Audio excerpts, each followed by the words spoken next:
आता मला सांगा, काल एक महिला वारली त्या वुमन हॉस्पिटलमध्ये, बाळावी गेलं. गलतान कारभार जिल्हा रुग्णालयाचा म्हणायचा का मेडिकल कॉलेजचा म्हणायचा? कारण मेडिकल कॉलेजला अटॅच वुमन लो बनून आलाय. सस्पेंड कोण झालाय? जिल्हा रुग्णालयाचा CS.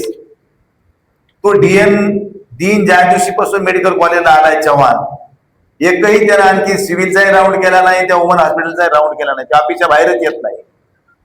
त्याला सेफ करून तिथं त्या वुमन हॉस्पिटलचा इन्चार्ज कोण आहे त्याच्यावर कारवाई न करता सामान्य रुग्णालयाचा त्या वुमन हॉस्पिटलचा अर्थार्थी संबंध नाही, तर त्या CS ला सस्पेंड केले.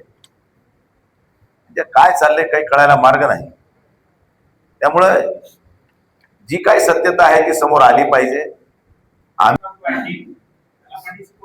आता मी ते पाठीशी कोण घालते काय घालते, कारण कसं इथं दोन वेगळे वेगळे विभाग आहेत. अधिष्ठाता हा शैक्षणिक वैद्यकीय प्रवेश प्रक्रियेकडे जातो, जसे म्हणजे हसन मुश्रीफ साहेबाकडे जाते, आणि सिव्हिल सर्जन हे जाते इकडं आंबेडकर साहेबाकडे.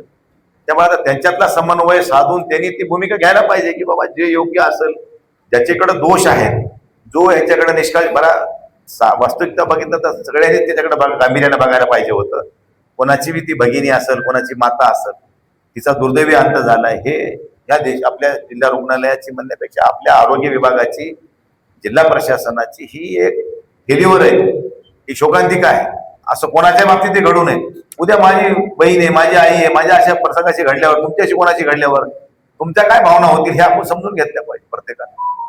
कारण ह्या ठिकाणी काय झाले की काही अवमेळ थोडा झालेला आहे.